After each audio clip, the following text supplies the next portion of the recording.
When it comes to heart disease, early detection can be life-saving. One of those tools is the coronary scan. It uses X-rays to identify and measure calcium buildup in the coronary arteries, the vessels that supply blood to the heart. The scan can flag problems often before symptoms appear. Kim Clark shows what happened after one woman took the time to check her score. St. Francis Hospital Bartlett Administrative Offices. Carol Harris, executive assistant to the CEO of St. Francis Hospital Bartlett, is usually on the go. It's very, very busy, you know. While on one of her jaunts through the hospital, she ran into the chairman of cardiology, Dr. Muhammad Janjua.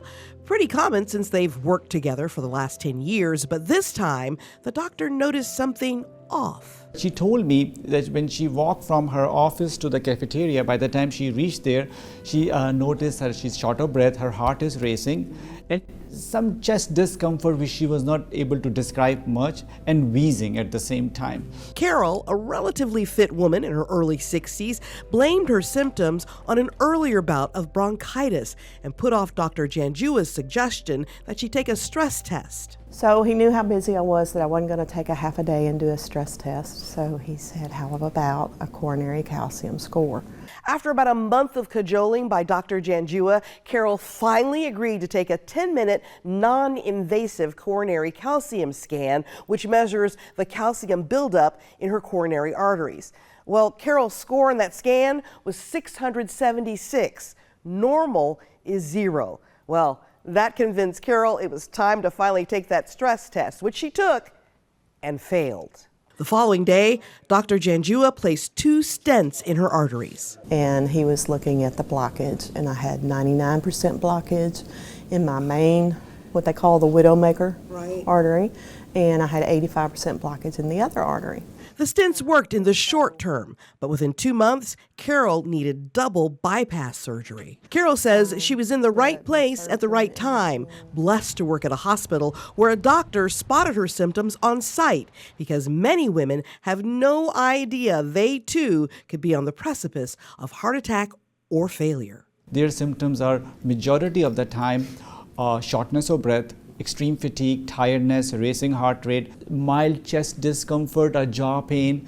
So if somebody is above age 45 or above or having any risk factors, including like family history, are they diabetic, smoking history, high blood pressure, they should do a screening test. Dr. Janjua says the majority of hospitals have coronary calcium scoring available.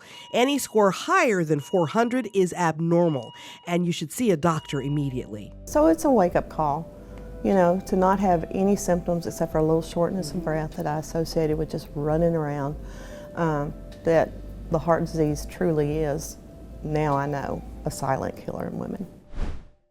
I think it's really pretty common. A lot of women, a lot of times, will think we're really anxious and all that, and they kind of discard the shortness of breath, like I'm kind of rushing, she's very busy.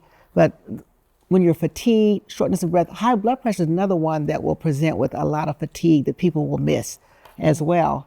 So that coronary artery calcium score test is a really good test because it's very short. I think one pitfall, I don't know where you guys live, is that insurances don't cover it. In my city, insurances, they don't cover it. It's not really expensive, it's about $75, but if you're on a fixed income, that can be $75 is $75. I thought it was terrifying. When I was quite a bit heavier than I am now, it would be normal to be out of breath. I'm like, oh my gosh, that just really scared me. And so if I experience symptoms like that again, I know to go get that checked out. Thank goodness she lived in a hospital, or probably felt like she lived there. Yeah. But worked in a hospital, and that doctor took the time to really get after her to go get tested. Right. I think we all discount shortness of breath. I don't think we understand how much that is related to our cardiovascular system, and that the blood is what carries the oxygen. And if it's not pumping well, if we're not hydrated, you know, all those things add up. I think the key is it doesn't improve over time. Right. That's the key.